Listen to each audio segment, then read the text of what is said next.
L'Institut Marie-Thérèse Solacroupe à Dinard, on en parle dans le 11-12 maintenant avec Jeanne Roncière, bienvenue à vous. Merci. Vous êtes adjointe de direction. Et Clotilde Martin, vous êtes responsable de la communication, bienvenue également Clotilde, Merci. Derrière ce micro. Alors tout d'abord, on va rappeler avec vous, Jeanne Roncière, la vocation de l'IMTS, parce que c'est un sigle et c'est aussi une réalité sur le terrain.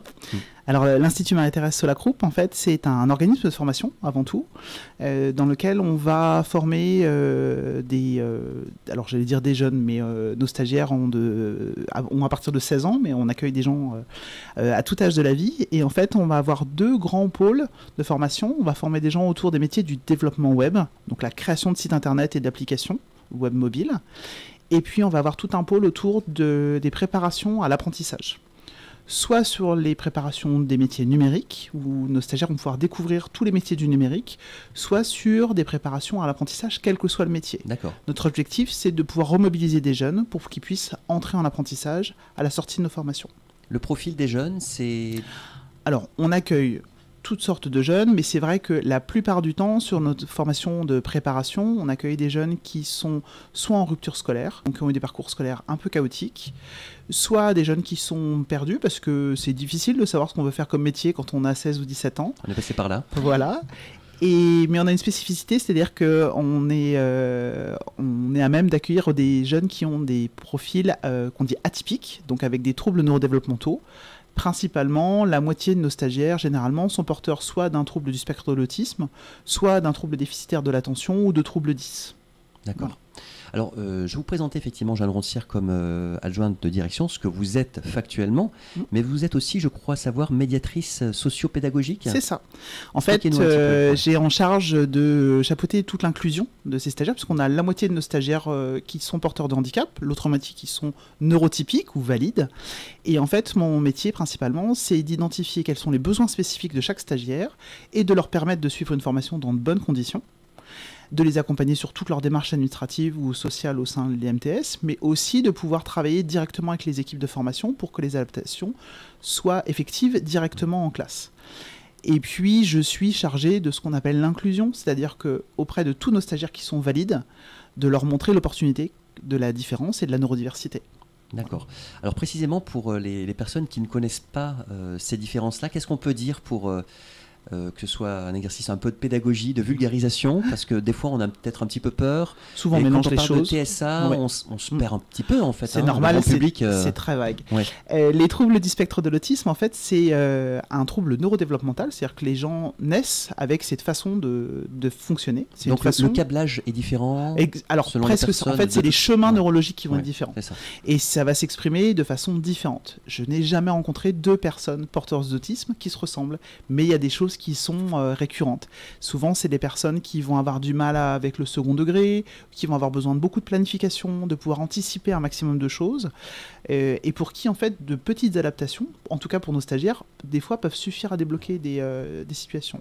Mais en effet, on dit le spectre de l'autisme parce que c'est large. C'est très très large. On a des autistes qui n'ont pas accès à un langage verbal, qui ont des déficiences sociales très lourdes, et puis on a des gens qui n'ont pratiquement aucune expression de ce que c'est. Donc eux, en fait, ils compensent. On appelle ça souvent des caméléons. Ils vont compenser leurs difficultés neurologiques et ils vont donner le change auprès des autres, sauf que ça génère une fatigue très importante. Sur le plan nerveux. Sur le plan Et neurologique. ça se traduit au niveau des difficultés du sommeil ou de... Alors, un peu de difficulté du sommeil, mais c'est surtout des gens qui ont une fragilité et on va avoir une vigilance sur ce qu'on appelle le burn-out ou l'épuisement neurologique, vraiment. Donc, de pouvoir avoir plus de pauses, plus de temps de repos, plus de structuration. C'est important. On parle de plus en plus aussi d'Asperger.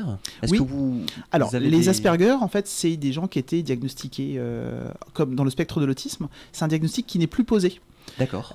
Parce que en fait, la classification des maladies, elle évolue et que la médecine aussi évolue. Donc maintenant, si quelqu'un est diagnostiqué aujourd'hui, il est diagnostiqué avec un trouble du spectre de l'autisme. Les gens qui étaient diagnostiqués Asperger, ils étaient diagnostiqués sur ce qu'on appelait les troubles envahissants du développement. Et on classifiait les Asperger comme des gens qui n'avaient pas de déficience intellectuelle, qui avaient une rigidité cognitive, c'est-à-dire qu'ils aimaient bien que les choses rentrent dans ce qu'ils avaient décidé de faire, et qui avaient des difficultés sensorielles particulières, mais un accès au langage souvent très précoce. Or, c'est remis en question parce que, en fait, il y a beaucoup de mauvaises traductions dans la médecine. Les gens pensaient que c'était des gens forcément avec un haut niveau intellectuel. Et quand on parle d'Asperger, dans la tête des gens, on a un génie un peu sauvage. Or, c'est bien plus complexe que ça. Maintenant, il y a des gens qui se reconnaissent avec le titre d'Asperger. Moi, je prends le parti d'utiliser le mot dans lequel les gens se reconnaissent. Ils ont choisi de s'identifier comme tels, eh bien, on les respecte sur leur choix. Alors c'est vrai que Jeanne Roncière et Clotilde Martin, qui êtes chargées de communication, je le rappelle aux auditrices et aux auditeurs, le 18 mars, c'est un samedi de 9h à 17h, donc à l'Institut Marie-Thérèse Solacroupe à Dinard. C'est une adresse d'ailleurs? Oui. Alors c'est au 4 avenue du Château-Hébert, on est au cœur de Saint-Énogat, juste à côté du centre de thalassothérapie. Avec une vue imprenable sur la mer. On a une vue imprenable sur la mer dans un immense parc avec un château qui traîne, qui trône sur notre terrasse vue mer, et puis on a une serre magnifique, on a différents bâtiments, enfin, le site est vraiment incroyable. Oui, et ce sont de belles conditions pour travailler aussi, pour apprendre. Ah bah oui, hein, parce que c'est très calme. Ça joue calme. aussi l'environnement. Voilà, non seulement c'est très beau, c'est très calme, et puis c'est un site qui est fermé, donc c'est très rassurant pour nos stagiaires. Alors Clotilde, Martin, expliquez-nous un petit peu le job que vous avez, parce que changer de communication, on voit un petit peu, mais à l'Institut Marie-Thérèse Solacroupe, ça se traduit comment au quotidien, votre activité? Et puis là, pour cette journée porte ouverte, en fait. Alors du coup, donc, au quotidien, moi, je vais être chargée de manager l'équipe qui va s'occuper de la communication, donc gérer les plannings, etc. Mais on va décider ensemble d'une ligne de conduite à tenir sur les publications, que ce soit de l'édition print, des flyers, des plaquettes qu'on va retrouver un petit peu partout, et aussi de la partie numérique, donc la gestion du site internet, de nos réseaux sociaux, des relations avec la presse, avec aussi les collectivités. Donc voilà, ça va être un petit peu manager tout ce pôle-là. Donc je travaille avec deux autres personnes. Donc voilà, trouver une ligne directrice cohérente, aussi de la communication avec le reste de l'équipe, que tout le monde soit bien. C'est une synergie en fait, on peut dire. C'est ça, c'est une vraie synergie. On essaye un petit peu de catalyser les... Canaliser aussi. Ça peut arriver. Ça peut arriver. Tout le monde et puis tout le monde est très impliqué. Il y a des énergies, dans l'émission de l'équipe. Donc c'est vrai que c'est bien d'avoir un pôle qui structure un petit peu et qui donne une ligne directrice commune à tout le monde, que ce soit pour les relations internes au niveau de la communication ou externes. Externes également. Justement, l'IMTS à Dinard, Jeanne Roncière, c'est combien de personnes au niveau ressources humaines en tout? En tout, alors au niveau juste de l'Institut Marie-Thérèse Solacroupe, qui est l'organisme de formation, parce que la Fondation Solacroupe, en fait, c'est plusieurs associations. On a Notre-Dame-du-Roc, qui est une maison d'enfants à caractère social. On a Carantonia, qui est une pension de famille. On a Solatypique, qui est notre agence web. Et on a l'IMTS, qui est l'organisme de formation. Donc actuellement, généralement, on compte les effectifs de l'IMTS et de Solatypique en même temps. D'abord parce qu'on est sur le même site, et parce que, par exemple, Clotilde, elle va intervenir autant sur Solatypique que sur l'IMTS. On a une trentaine de salariés. À savoir qu'il y a 3 ans, ils étaient 4. Ah oui, donc on a une très très belle évolution, assez rapide, et on va gérer jusqu'à 90 stagiaires, parce qu'on a aussi un site sur Rennes, on a une formation sur Rennes avec 12 stagiaires et 2 collaborateurs. D'accord. Alors pour en revenir effectivement à la journée porte ouverte, Clotilde Martin, donc samedi 18 mars, je le disais, 9h-17h. L'objectif, c'est de faire découvrir le centre de formation, ce qu'a un petit peu indiqué, même beaucoup d'ailleurs, Jeanne Roncière il y a quelques minutes. Donc vous allez un petit peu prendre, au sens figuré du terme, pour le coup, les visiteurs, les visiteuses qui vont venir à partir de 9h.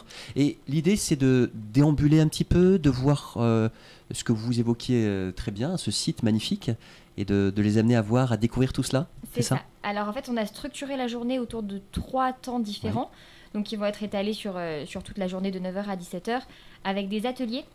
Donc pour découvrir vraiment de façon pratique les actions et les formations qu'on propose et les actions qu'on mène, des conférences pour là expliquer vraiment un petit peu dans les détails le déroulé des formations, les modalités, etc. Et des visites du château, parce que c'est vrai qu'on veut mettre c'est dommage de s'en priver, en avant ce site assez magnifique pour leur montrer aussi là où on évolue, là où les stagiaires évoluent. Donc voilà, la journée se déroulera un petit peu sur ces 3 temps où il y aura différents... Les conférences reviendront plusieurs fois dans la journée, de la même façon que les ateliers. Alors je suis un petit peu curieux. Les ateliers, vous pouvez nous en dire un petit peu davantage sur ce qui sera présenté sur ce qui sera présenté, Donc il y a 5 ateliers, pardon. Donc un atelier qui va se dérouler au Fab Lab, donc on va découvrir le pôle création numérique, création 3D et puis création laser, donc la graveuse laser. des ateliers qui vont vraiment concerner les formations, donc les formations développeurs web et aussi une petite découverte de l'agence web Solatypique. Et il va y avoir un autre pôle d'atelier qui va être sur la partie inclusion, donc faire découvrir les sensibilités particulières des stagiaires qu'on accueille à l'INTS. Donc voilà, découvrir les sensibilités sensorielles surtout. Donc voilà un petit peu les différentes typologies d'ateliers qu'on va retrouver là sur la journée. Et les conférences, donc vous disiez, elles vont revenir selon la journée en fonction du timing, c'est ça. Alors les conférences... Quelques mots sur les thèmes peut-être ? Les thématiques, les conférences, ça va être assez général, donc on va essayer de traverser les 5 formations qu'on a, donc pour bien les expliciter, et puis pour répondre à toutes les questions. Il y aura aussi des temps de questions-réponses, bien évidemment, pour répondre aux questions de chacun. Si je vous dis formation back-end, oui. Pour les auditrices et les auditeurs, ça correspond, on n'est peut-être pas forcément familiarisé avec... Ouais. Alors en fait, le métier de développeur web, c'est la création de sites internet, et un site internet, c'est ce qu'on voit sur notre écran, et c'est ce qui permet de faire fonctionner.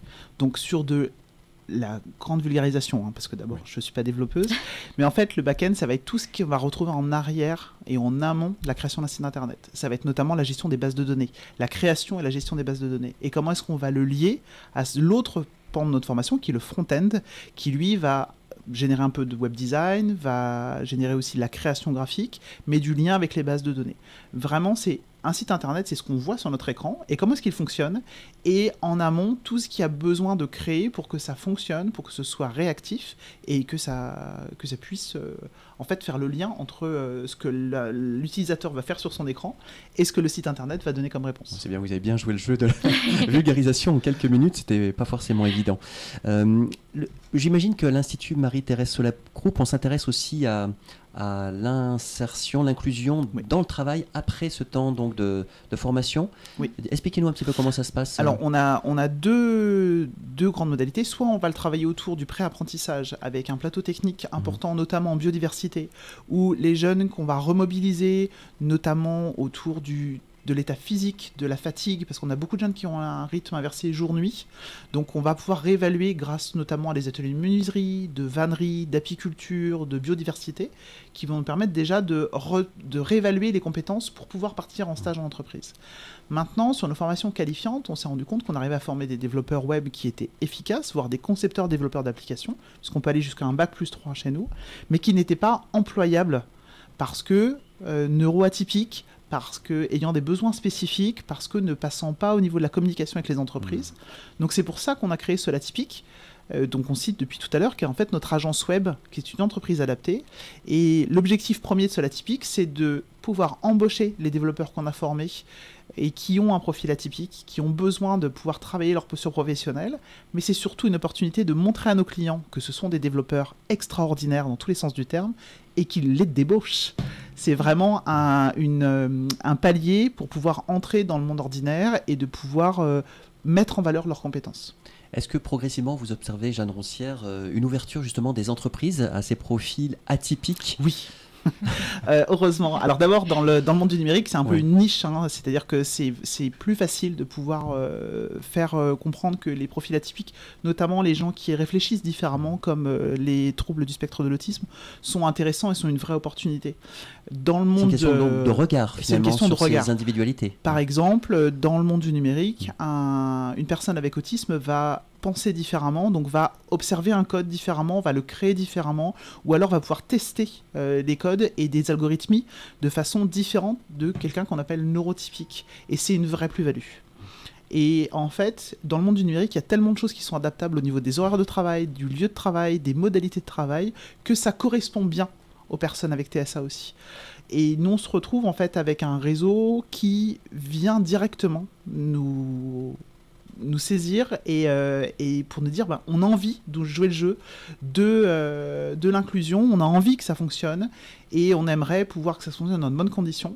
Donc ce qu'on propose, c'est des stagiaires avec des profils hyper intéressants, mais on propose aussi des formations avec la région Bretagne. On fait tout un pôle de gestion inclusive des ressources humaines et en fonction du besoin de l'entreprise, on va leur présenter des ateliers qui sont entièrement pris en charge par la région Bretagne pour l'instant, de sensibilisation. Qu'est-ce que c'est quelqu'un qui a un profil neuroatypique et comment est-ce qu'on fait pour l'embaucher ? C'est vraiment l'ADN même de l'IMTS. Écoutez, merci beaucoup, Jeanne Roncière, donc adjointe de direction, effectivement, ces nombreuses compétences que vous avez, qu'on a pu entendre. Et merci Clotilde Martin, donc responsable de la communication. On rappelle pour celles et ceux qui nous rejoignent à l'instant, on retrouver la vidéo sur la chaîne YouTube de la station.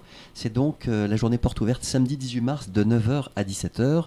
Et on rappelle cette magnifique adresse, 4 avenue du Château Hébert. On se gare facilement pour, Alors, il y a un parking à l'intérieur parce qu'à Saint-Enogat, on ne se gare pas facilement. Mais dans notre site, on a un parking à l'intérieur du château, donc sauf si on reçoit des centaines de personnes, ce sera un peu compliqué, mais on accueille tout le monde. Que l'on vous souhaite, effectivement. Merci à vous deux, et puis bon préparatif pour cette journée du 18 mars. Merci beaucoup. Au revoir. Au revoir.